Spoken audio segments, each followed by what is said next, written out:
Have you ever had an influencer quote something insane like, I'm gonna charge $5,000 for an Instagram reel or something like that, right? I have had that happen, and I'm sure if you've been in influencer marketing for a reasonable period of time, you've gotten to see some insane quotes like these from influencers. And that's fine, this happens, we can't really fight it, can't really change it, but what we can do is learn the essential negotiation tactics that help us get the best deals for our brands. I used to run an agency before this. Now we've advised over 300 brands on their influencer programs, and we know exactly the different variations of pricing blockers and negotiation tactics that influencers use. So I'm going to give you counters to all of them, not to get the best deal out of influencers, but to really make a win-win situation out of these partnerships. Because again, this is not about getting some sort of being like some sort of a hostage negotiator trained by the FBI. This is truly about just getting the best deal possible for your brand while also making the creator happy, while also not ripping the other side off. In this video, I'm going to share 5 exact strategies that you can use to get the best possible deal for your brand. Let's dive in. So when an influencer gets back to you with a pricing that is more than what you can afford right now, consider using some of these tactics that I'm about to share. The first one actually begins before the pricing negotiation even begins, right? So leverage social proof. That's step number 1. Basically, when you reach out to creators, in some of your follow-up emails, add in like, hey, we're working with this big creator, or we're working with 15 other creators in the same niche, name drop some of them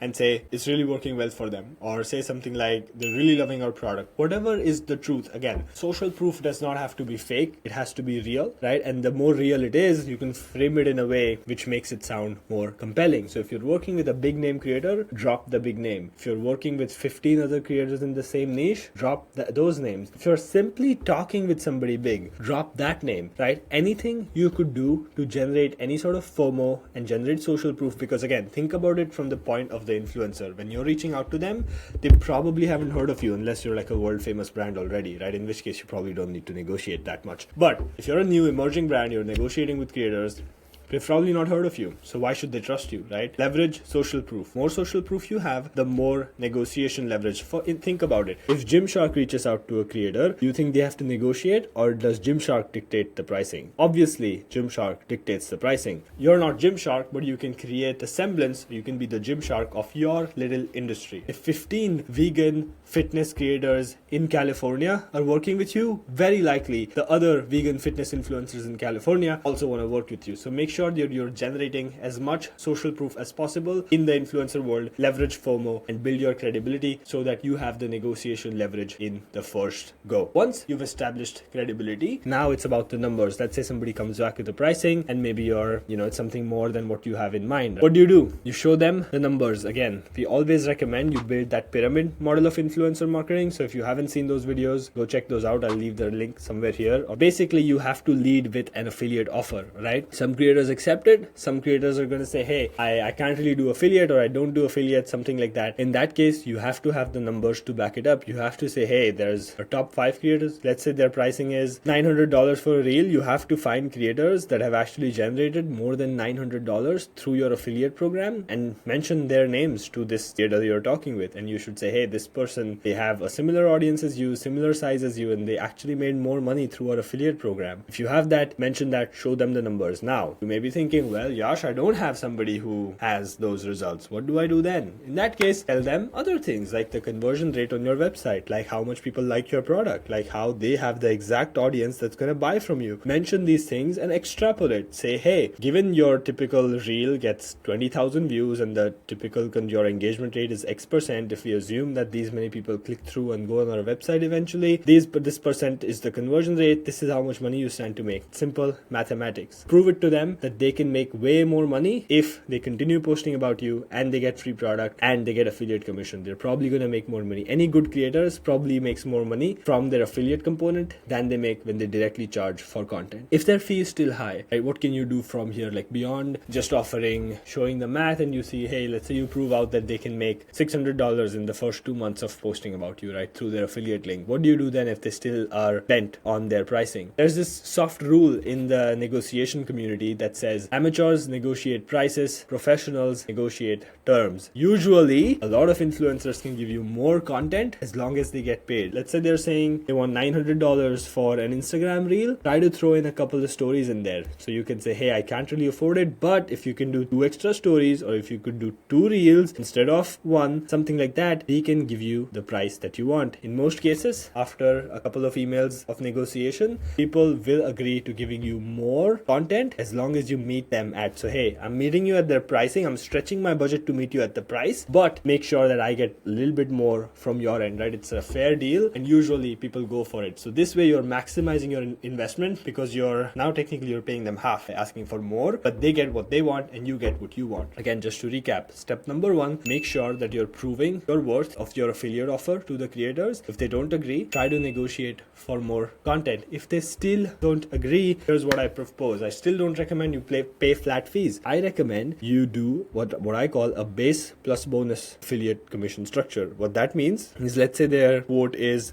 $900 for 2 Instagram reels. You should do $300 flat guaranteed plus uncapped affiliate commissions, or affiliate commissions up until $1,200, something like. You can do the terms yourself based on your budgets. But what this helps guarantee is that the influencer kind of covers their costs with the flat fee, and then they have uncapped potential. The way you should present it is, hey, you have uncapped income potential, so we pay you a base fee which covers your cost and gives you a little bit of profit, plus if you really like the product, we'll add on affiliate commissions on top, so you can make as much money as you want. And again, prove that affiliate component, going back to step 1, displaying your commission, displaying your conversion rates. This is really the sweet spot. It's a win-win structure. Final tip that I'll leave you with, I'm sure you've heard this, right? It's like, most powerful person on a table is the person who's willing to walk away, right? So be willing to let go. If somebody is overcharging, you do not want to get into it. Trust me, there's not one golden influencer that's just permanently going to change the fate of your brand. That never happens. That has never happened. In fact, there are influencers who've launched their own brands, and even those have failed. So there's no real sort of like one influencer who's just going to change everything. Let it go. You would be surprised the number of times that we've said, I'm sorry, this is beyond our budget, we'll come back later. Influencers actually say, okay, sure, let's do it this time, or let's do a multi-video deal, or let's do something, right? Or they actually reach out in a month or 2 when they're short on deals and you get a really good deal. Use tools like SARAL to do consistent outreach, so your top of funnel is always filled and you don't have this sort of FOMO when it comes to letting creators go, because if you have 15 other conversations with equally good creators ongoing, it's easier to let people go. So the key behind all of these tactics is to create a win-win situation between you and the creator. Again, if you've noticed throughout the video, I've said behind every tactic there is what you get and what the influencer gets, how you frame it for yourself internally, how you frame it for the influencer. If you're able to do that, you will crack negotiating good deals with creators. So next time, negotiate with a relationship in mind, with a long-term play in mind, and make sure that you build that community for your brand based on win-win relationships. So that's it. I hope this video helped you. If you're stuck in negotiations, use some of these tactics and let me know in the comments how it goes. Until next time, bye bye.